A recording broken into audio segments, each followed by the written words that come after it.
on se retrouve aujourd'hui pour une nouvelle vidéo. J'ai décidé de faire le tag du Mid-Year Book Tag Freakout, je crois, que c'est le nom, je vous le mettrai de toute façon dans le titre, parce que je me suis dit que j'allais pas vous parler de 23-24 livres, sinon la vidéo allait durer beaucoup trop longtemps, donc je me suis dit que ce petit tag était intéressant, parce qu'en gros c'est un tag avec quelques questions, donc mid-year pour la moitié de l'année. Je me suis dit que c'était une bonne idée pour vous parler de certaines de mes lectures de ce début d'année, donc la grosse pile est ici, et c'est parti pour les questions. Première question, ma meilleure lecture.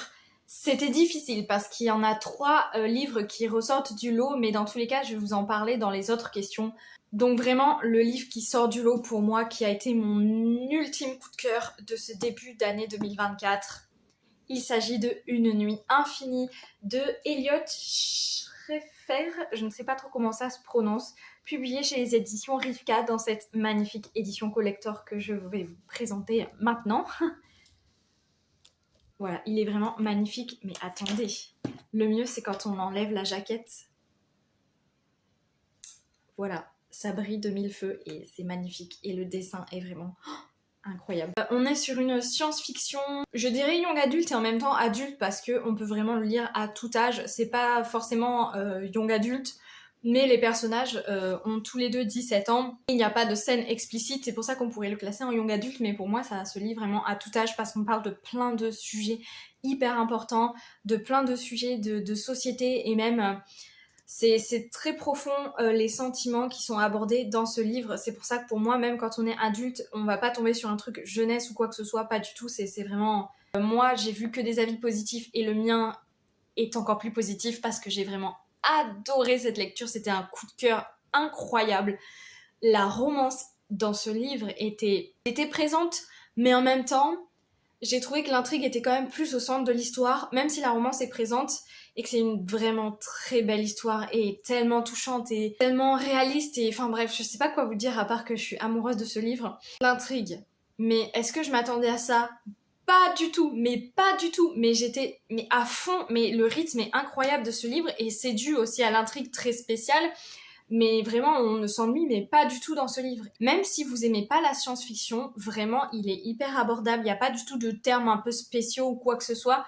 On part juste du principe que c'est un peu un huis clos entre 2 personnages qui se détestent, qui doivent pas s'apprécier normalement, et qui vont être embarqués dans un truc, mais je vous dis, c'est fou, c'est fou. C'est ma meilleure lecture de 2024. Le tome 2 d'ailleurs de la saga des saisons a été une de mes meilleures lectures également de 2024. Il s'agit de Un hiver pour te résister, donc de Morgane Moncombe, publié chez Hugo Roman dans leur format grand format, broché. J'ai vraiment eu un énorme coup de cœur pour ce livre.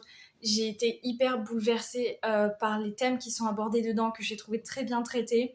Je me suis énormément attachée au personnage, il y a eu beaucoup de rebondissements, et j'ai trouvé En fait, j'adore la plume de Morgane Moncombe, donc de toute façon, voilà. Mais j'ai trouvé que malgré ce qui se passait dedans, c'était un livre réconfortant parce que c'était dans la neige, tout ça, que les personnages en fait se soulevaient l'un grâce à l'autre, et la romance était hyper sincère, hyper douce et hyper mignonne. Du coup, j'ai vraiment adoré.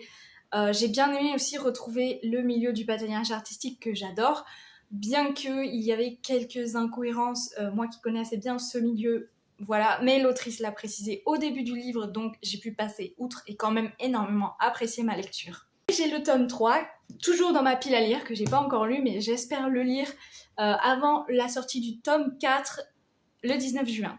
Ensuite, on me demande quelle a été la meilleure suite que j'ai lue. La meilleure suite que j'ai lue, c'est La BD Brume, le tome 2 de Karine Hinder et Jérôme Pellissier, que j'avais lu du coup le premier tome qui est juste ici en fin d'année 2023, et ça a été un énorme coup de cœur. C'est d'ailleurs avec cette BD là que j'ai commencé à en lire depuis du coup fin 2023, et pour moi ça a été vraiment la meilleure suite parce que j'ai lu d'autres suites, mais vraiment ce tome 2 était aussi génial que le premier tome, et j'ai eu un tel coup de cœur pour cette bande dessinée que vraiment j'ai été obligée de le mettre en tant que meilleure suite. Je vous montre un petit peu les dessins.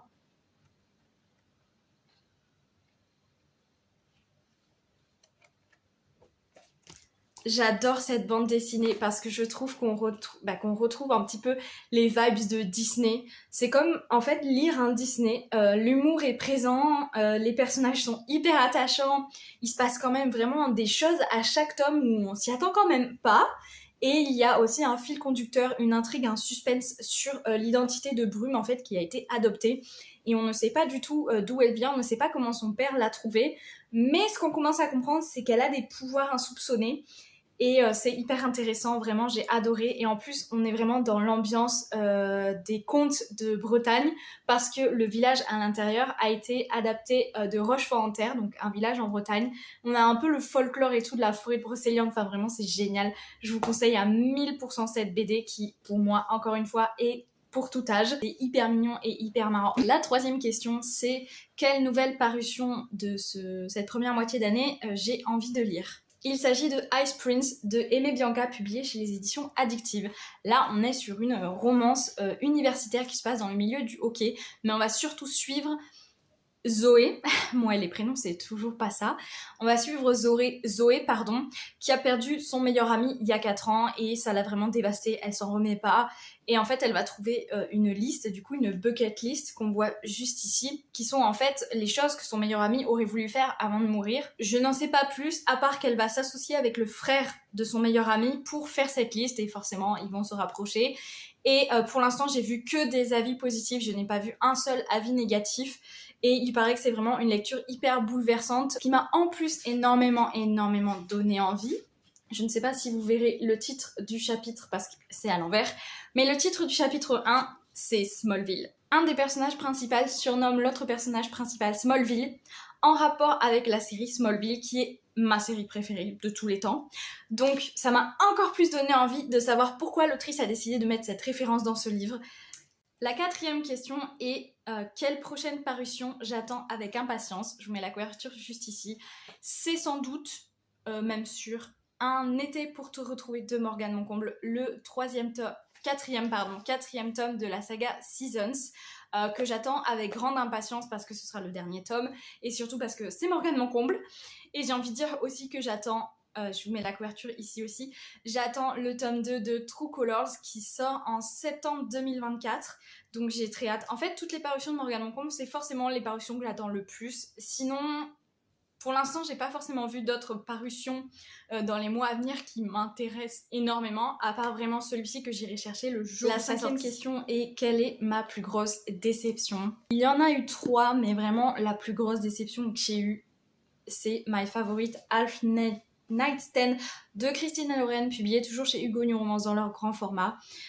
Je suis assez déçue parce que Christina Lauren, c'est un duo d'autrices que j'aime beaucoup. J'aime vraiment beaucoup leurs livres et souvent en fait c'était sans faute, sauf celui-ci. J'ai vraiment eu du mal à me plonger dedans et en même temps c'est assez fluide et tout et il n'y a pas forcément en fait de soucis ou de problèmes négatifs. Je suis passée complètement à côté parce qu'en fait je me rends compte de plus en plus que les Friends to Lovers, donc quand ils sont amis et que finalement ils s'aiment après, d'amour, c'est vraiment une trope en romance que je n'aime pas, que j'accroche pas parce que je comprends pas pourquoi, comme par hasard, pendant le livre, ils se rendent compte qu'ils sont plus qu'amis. Je sais pas, ça le fait pas, ça rend pas réaliste et j'ai vraiment du mal à m'accrocher aux personnages et à l'alchimie qu'il y a entre eux et pour le coup c'est ce qui s'est passé. Je trouvais ça assez plat, l'histoire, il n'y avait pas beaucoup de suspense, pas beaucoup de rebondissements, on suivait vraiment les deux personnages principaux qui sont dans le même groupe d'amis. Après, quand même, point positif, c'est que Christina Lauren, je pense qu'elles ont vraiment cette faculté de faire des personnages hyper uniques et authentiques. Et j'ai vraiment adoré ce groupe d'amis. J'ai adoré quand même passer du temps avec eux. Et puis, il est pas long, donc je l'ai dévoré assez facilement. Et puis, leur plume, elle est hyper addictive. Mais je suis quand même déçue parce que c'est vraiment un livre où je m'attendais quand même aimer un minimum. Et comme je dis, je suis vraiment passée à côté. Pour la 6e question, on part sur ma plus grosse surprise. Il s'agit du roman graphique La princesse et le croque-monsieur de Deia Muniz. J'ai du mal à le prononcer, c'est une illustratrice brésilienne publiée chez Hachette. Je vous montre un petit peu les dessins pour que vous voyez vraiment. Ils sont assez uniques, franchement, j'avais jamais vu de dessins comme ça parce que je trouve qu'ils mélangent les dessins mignons et les dessins un peu comics. Et c'est une grosse surprise pour moi parce que j'ai beaucoup aimé ce roman graphique, j'allais dire cette bande dessinée, mais plus ou moins. Ce roman graphique parce qu'en fait, je l'avais vu passer mais j'avais pas spécialement envie de le lire et c'est ma sœur qui m'a dit vraiment lis-le, il est incroyable et tu as eu raison. Je sais que tu passes par là parce que tu regardes mes vidéos, mais tu as eu raison parce que j'ai vraiment adoré cette bande dessinée. En fait, c'est une relation FF, donc entre deux femmes, dans un univers un peu Bridgerton où tous les personnages ont des noms de fromage. Déjà, ça c'était pour me plaire parce que le fromage, ma vie, voilà. Mais vraiment, j'ai trouvé les personnages attachants, j'ai beaucoup rigolé, c'était hyper chou, c'était hyper drôle, c'était hyper fun. Et pareil, j'ai trouvé que ce côté Bridgerton était hyper bien retranscrit. Donc vraiment été surprise parce que je m'attendais pas à la septième question, c'est quel est mon nouvel auteur favori. Rupi Kaur, une autrice de poèmes, donc ça se voit. Je n'annote pas mes romans parce que je trouve que ça me coupe de ma lecture, mais j'annote les recueils de poèmes parce que je peux mettre en fait un petit post-it sur mes poèmes préférés et ceux qui m'ont le plus happé. On peut clairement voir que celui-ci, quasiment tous les poèmes. Celui-ci un peu moins parce qu'il y en avait qui me parlaient moins. Mais Rupi Kaur, énorme coup de cœur pour sa plume, énorme coup de cœur pour son univers. Je sais pas comment expliquer en fait, mais les recueils de poésie, j'en lisais un peu, mais sans plus. Mais vraiment, depuis que j'ai lu ces deux-là au début de l'année, je me suis acheté plein de recueils de poésie modernes.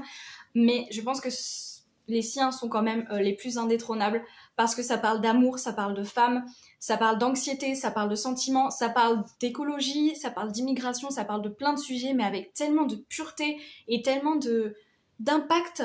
Parce qu'en fait, c'est ça, sa plume, elle est hyper poignante et elle utilise tellement bien les mots que, en tout cas, personnellement, ça résonne fortement en moi. Et c'est clairement ma nouvelle autrice favorite. J'ai encore Lait et Miel dans ma pile à lire et quelque part par là à lire. J'ai hâte en fait qu'elle refasse un recueil de poésie parce que je suis tombée amoureuse vraiment de ses écrits. La 8e question est quel est mon nouveau personnage préféré? Et du coup je vous parle d'une de mes 3 lectures préférées de ce début d'année 2024. Il s'agit de l'encyclopédie féerique d'Emily Wilde, écrit par Heather Fawcett et publié chez Sabran, qui est une collection de 2 Saxus dans cette magnifique édition reliée.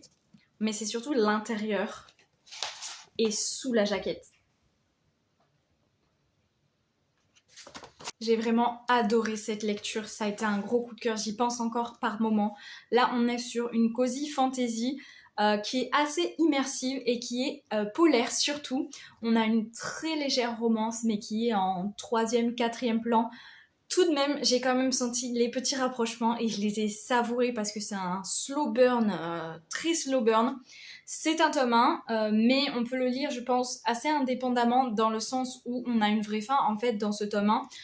On a juste très envie en fait quand même de lire la suite pour suivre leurs nouvelles aventures, mais on suit à chaque fois le même duo qui va faire des recherches en fait autour des faits parce qu'on est sur ça, du coup l'encyclopédie féerique d'Emily Wilde. Donc on va suivre Emily Wilde qui va en Norvège en fait, dans le fond de la Norvège pour essayer de terminer en fait son encyclopédie avec le dernier chapitre qui est sur des grandes fées très particulières. Donc elle va dans ce petit village où forcément elle est pas très bien vue parce que c'est une chercheuse du coup et bon elle va commencer à faire ses petites recherches et en fait c'est tout le livre c'est ça, on la suit en fait dans ses recherches, en fait c'est un peu écrit sous forme de journal et en même temps on arrive quand même bien à s'imaginer les actions et à bien être dans l'histoire parce que même si c'est une cosy fantasy, j'ai trouvé qu'il se passait quand même des choses. Il y avait des moments avec un petit peu d'action et de réflexion, donc moi je me suis vraiment pas ennuyée, j'ai adoré. Et du coup, elle va être rejointe un peu avant le début du livre, un peu après le début du livre, pardon, par Wendell, un de ses collègues professeurs à l'université, et il va venir l'aider, mais pas que. Et pour moi, Wendell est devenu un de mes nouveaux personnages préférés. Je l'ai adoré, je l'ai trouvé super original. C'est un homme qui a beaucoup d'humour et qui est un peu qui a vraiment des manières de prince, mais vraiment prince vous voyez, très bourge, très très cliché en fait, mais à sa manière. Et il y avait des moments où on sentait un petit peu que sa carapace derrière l'humour se cachait ses sentiments pour Emily. Donc vraiment j'ai adoré ce livre et j'ai adoré Wendell et j'ai hâte, j'espère que le tome 2 va être traduit parce que j'ai hâte de les retrouver, je me suis énormément attachée. Deuxième question, c'est un livre qui m'a fait pleurer. Je vous mets la couverture juste ici parce que je l'ai pas avec moi. Il s'agit de Unhappy New Year qui a été écrit par 10 mains. Donc Lily Blabla, Magali Anguimbert, Dahlia Blake, Morgane Moncomble et Delinda Dane qui ont donc écrit ensemble un recueil de nouvelles et en même temps c'est une même histoire parce que on va suivre les points de vue de 5 sœurs et en fait c'est pendant la même soirée mais on va vraiment suivre leur point de vue et on va suivre quand même tout le déroulé de la soirée grâce à leur point de vue distinctif. Et j'ai vraiment adoré ce côté-là parce qu'on avait à chaque fois une histoire similaire mais en même temps différente parce que elles ont chacune leur histoire d'amour et elles ont chacune en fait leur personnalité et c'est ça que j'ai trouvé incroyable, c'est qu'elles étaient hyper bien respectées dans les points de vue de l'une et l'autre. Elles ont fait un travail de dingue, les autrices. Et en fait, ce livre m'a beaucoup fait pleurer parce qu'il faut savoir que c'est un roman qui se passe pendant la soirée du Nouvel An et on va y parler de deuil parce que ces 5 sœurs ont perdu leur mère. Ça fait très longtemps qu'elles ne sont pas revenues dans la maison familiale retrouver leur père. Mais exceptionnellement, elles sont toutes les 5 revenues le soir du Nouvel An parce que leur père avait quelque chose d'important à leur annoncer. Bon, concernant le plot twist, je l'avais vu venir facilement, c'est pas un plot twist incroyable. Mais j'ai été très touchée parce que j'ai lu ce livre juste après avoir moi-même perdu quelqu'un le soir de Noël. Donc ça m'a fait remonter tout ça et ça m'a fait pleurer parce que les sentiments ont très bien été retranscrits du deuil.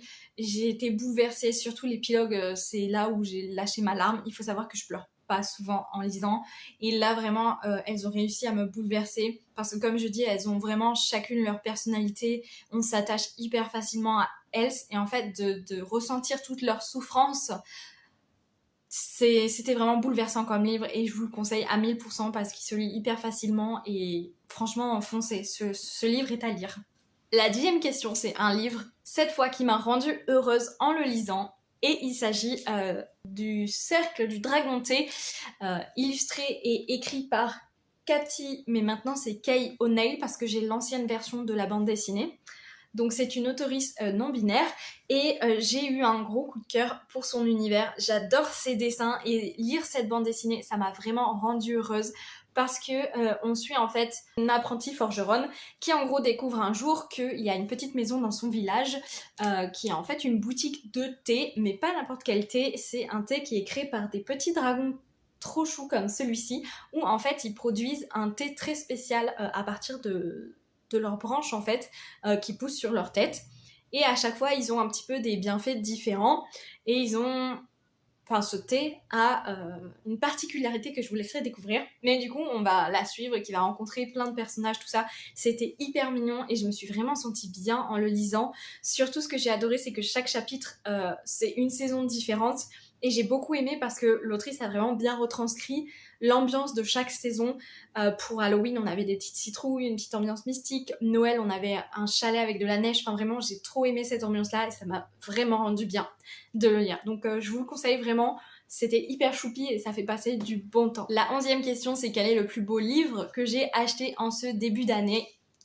Et pour moi, c'est L'Héritier insoumis, le tome 3 du Pont des Tempêtes de Daniel L. Jensen, publié chez Brajlon dans cette sublime édition collector. Admirez le jaspage, s'il vous plaît. J'adore. En fait, au début, j'étais mitigée, mais en fait, je trouve que l'assemblage du violet, du bleu, de l'orange, c'est sublime, ça brille, j'adore. Comme pour les 2 autres tomes en relié, on a une illustration à l'intérieur des 2 personnages. On a toujours un petit design avec des mains et à l'intérieur, on a toujours la carte en fait de l'univers qui ne change pas puisque ce tome 3 en fait c'est un spin-off des 2 premiers tomes parce que les 2 premiers tomes on suit un même couple et dans le tome 3 et 4 on suit un autre couple mais leurs histoires se mélangent un petit peu. Il me semble que ce tome 1 du coup se passe à peu près en même temps que le tome 2 du coup de l'autre couple. Il est lourd à tenir mais qu'est-ce qu'il est beau, j'adore le voir, j'adore l'admirer et j'ai très hâte de le lire parce que voilà, mais il faudrait d'abord que je lise le tome 2 du coup de la première duologie. Et la dernière question du coup de ce tag c'est quel livre j'ai à lire ou j'aimerais lire avant la fin de l'année absolument. Et là je sors God and Monster, le 3e et dernier tome de la trilogie Serpent and Dove, écrit par Shelby Maureen, publié chez Deux Axus, pareil dans une très jolie version reliée avec une belle illustration. à l'intérieur. Serpent and Dove, c'est une de mes sagas préférées. Vraiment, le tome 2 a été un coup de cœur. Le tome 1, pardon, également, j'ai adoré. Mais j'adore cet univers, j'adore les personnages. Je me suis énormément attachée à eux. Et j'ai du coup pas envie de terminer cette trilogie. Mais j'ai vraiment quand même envie de la finir cette année pour passer à autre chose après. Et j'avoue que le fait qu'il fasse plus de 700 pages, ça me freine un peu. Mais un jour, un mois en particulier, je le choisirai et je le lirai sans faute. Parce qu'il faut bien terminer les sagas. Cette vidéo est terminée, j'espère qu'elle vous aura plu. N'hésitez pas comme d'habitude de me dire en commentaire si vous avez lu des livres que j'ai présentés, si vous les avez aimés ou non. En tout cas, je vous souhaite de très bonnes lectures et je vous dis à bientôt pour une prochaine vidéo.